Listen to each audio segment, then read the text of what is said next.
2014 में गीता फोगाट के घुटने में चोट लगी थी। उसने अपने घुटने की सर्जरी कराई तो मेरे पास रोहतक आई थी अपने रिहैब कराने के लिए। फिर कुछ व्यवस्थाओं को देखते हुए उसने मुझे रिक्वेस्ट की कि मैं उसके साथ वहाँ पर चला जाऊँ। तो तब लखनऊ साई में जो सेंटर होता था वुमेन्स रेसलिंग की, जो हमारी टीम थी, जो उनका वहाँ कैंप लगा हुआ था, तो वो मुझे अपने साथ वहाँ अपना पर्सनल फिजियो कह सकते हैं, फिटनेस ट्रेनर कह सकते हो, लेके गई थी। उसके बाद फिर जो WFI थी, जो हमारी भारतीय कुश्ती संघ था, उन्होंने मुझे बोला कि भाई आप यहाँ आए हो, हमारी और भी जो स्टूडेंट्स हैं, जो लड़कियाँ हैं, जो प्लेयर हैं, वो भी चाहती है आप सबको कराओ। तो उन्होंने मुझे टीम के साथ अटैच कर दिया था। जो ऑफिशियल मुझे WFI का फिजियो उन्होंने बना दिया था वहाँ पर। देखिए, ब्रिजभूषण से ये था कि तब मैं वहाँ कैंप में रहा।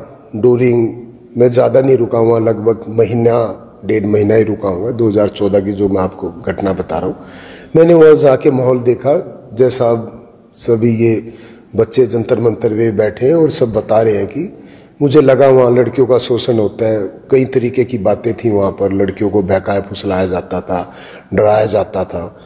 तो वो चीज़ें मैंने देखी, मेरे नोटिस में आई, तो फिर मैंने उसके खिलाफ आवाज़ उठाई। मैंने वहाँ कई कोचेज़ को भी बताया और उसका विरोध किया। वहाँ जो भी लोग थे उनको भी बोला, बच्चियों से भी बात की। उसके बाद कुछ वहाँ पर एक कंपटीशन था, तो जिसमें हमारी प्रेस आती है। जब भी हमारा कोई कंपटीशन होता है अंतर्राष्ट्रीय लेवल पे, हमारी जो टीम बनती है वो जाती है बाहर। फिर मैंने प्रेस वालों को बताया सारी ये बातें जो भी ये बच्चे बता रहे कि इस तरह यहाँ लड़कियों का शोषण हो रहा है। तो उसके बाद फिर वो डेफिनेटली वो ब्रिजभूषण के पास बात जानी थी, उनके पास बात की। तो चीफ कोच फिर मेरे पास आए वहाँ पर। उन्होंने कहा कि भाई आपके साथ मारपीट हो जाएगी, आपका मर्डर हो जाएगा, खून खराबा हो जाएगा, आप यहाँ से चले जाओ। मैंने थोड़ा सा विरोध किया। मेरी वाइफ भी उस टाइम नेशनल टीम में थी, अपनी वेट कैटेगरी की गोल्ड मेडलिस्ट थी उस टाइम, वो कैंप में थी। उन्होंने उसका भी नाम काट के तुरंत इस तरह का वहाँ माहौल कर दिया, हमें धमकियाँ दे दी, हमें डराया कि आपका मर्डर हो जाएगा। हमें वहाँ से रातों रात भागना पड़ा। देखिए, वैसे तो किसी भी जो फेडरेशन का प्रेसिडेंट होता है, किसी भी संस्था का अध्यक्ष होता है, उसका कोई लेना देना नहीं होता है, वो सारा काम कोचिज़ का होता है। तो अध्यक्ष के बाद तो बहुत नीचे टीम होती है, सेक्रेटरी होता है और भी कई सारे मेंबर होते हैं। तो मैंने पहली बार ही देखा है कि वो बहुत फ्रीक्वेंटली वहाँ आते थे, वहाँ बच्चों से मिलते थे, बैठ के बातें करते थे। तो दूर से तो ऐसा लगता था कि ये बहुत सपोर्टिव आदमी है, आ रहे हैं, बच्चों से मिल रहे हैं, उनको पॉकेट मनी भी देते थे, गिफ्ट भी दे के जाते थे सबको बैठा के। तो दूर से तो ऐसा लग रहा कि ये बहुत अच्छे आदमी, बच्चों को कैश पैसे भी दे रहे हैं कि तुम कैंप में अच्छी प्रैक्टिस कर रहे हो, रह रहे हो। लेकिन अगर पर्दे के पीछे की स्टोरी में जाके जब देखा, मैंने गहराई से चीज़ों को जाना कि वहाँ आकर उन्होंने पूरा अपना प्रभुत्व बनाया हुआ था। कोई वहाँ कोच नहीं था, कोई वहाँ फिजियो नहीं था, कोई मैनेजर नहीं था, सब डमी पोस्ट थी।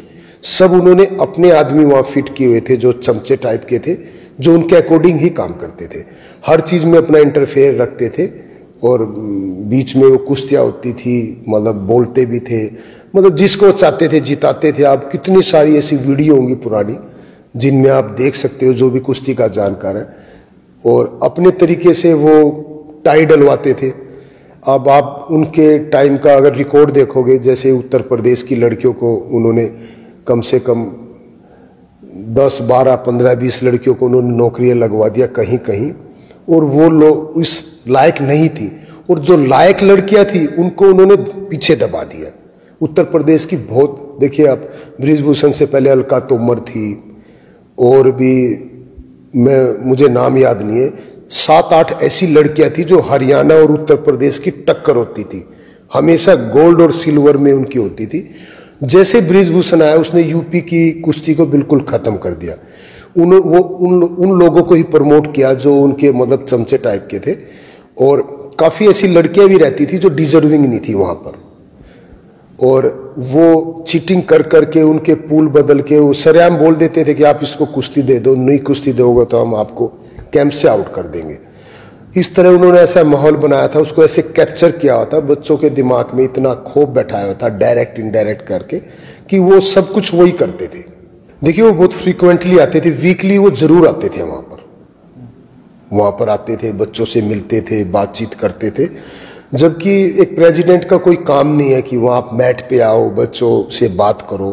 ठीक है, दूर से देखा जाए तो ये है कि भाई एक आदमी है जो बच्चों को समझ रहा है, उनको कोई तकलीफ है तो उनको दूर कर रहा है। लेकिन वो सब ये इसीलिए आते थे कि उनका प्रभुत्व वहाँ बना रहे। वहाँ कोच की कोई भूमिका नहीं थी और किसी मैनेजर की कोई भूमिका नहीं थी, सब उनके अकॉर्डिंग ही होता था। हाँ, उस टाइम किसी ने सुनाई नहीं की। आप देखोगे, अगर आप, मेरे पास मेल है उनके सारे, जब मैंने ज्वाइन किया मेल, 1 महीने बाद फिर उन्होंने मेल लिखा हुआ है, सिर्फ 2 लाइनें लिखी हुई है कि आपको कैंप से निकाल दिया है। उन्होंने कोई रीज़न भी नहीं लिखा है। भाई आप उस टाइम की जितनी भी वहाँ रेसलिंग की टीम थी, किसी भी लड़कियों से बात कर सकते हो, किसी भी वहाँ कोचिज से बात कर सकते हो। और मुझे लगभग 25 साल हो गए हैं। कितने इंटरनेशनल खिलाड़ी, नेशनल के तो मैंने सैकड़ों खिलाड़ियों को ट्रेन किया।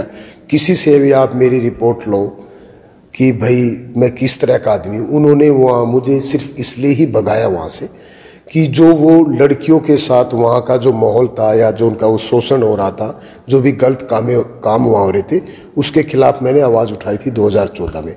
इसलिए उन्होंने मुझे, और साथ में हमारा बड़ा नुकसान हुआ। मेरी वाइफ उस टाइम की अपनी वेट कैटेगरी की अच्छी पहलवान है, कॉमनवेल्थ गेम्स में भी उनका मेडल रहा है, एशिया में भी रहा है, नेशनल में 7-8 गोल्ड रहे हैं, 3 बार ऑल इंडिया यूनिवर्सिटी में गोल्ड रहा है।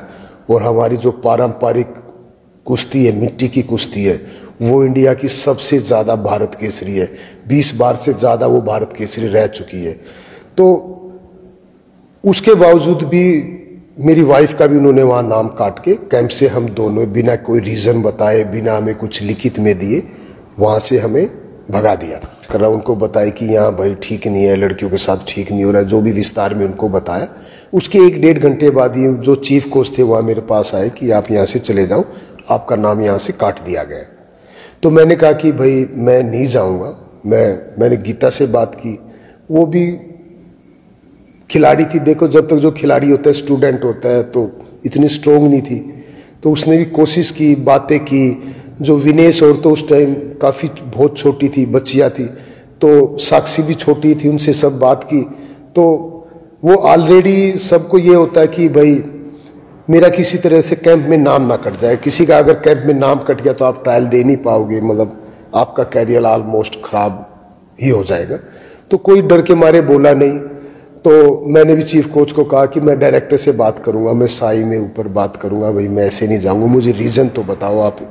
उन्होंने फिर कहा, मेरी वाइफ के पास गए। महिलाएं थोड़ी सी सेंसिटिव होती हैं कि भाई बृजभूषण के आदमी आ जाएंगे, यहाँ गोलियां चल जाएगी, आपके हस्बैंड का मर्डर हो जाएगा। इस तरह से हमें डरा दिया।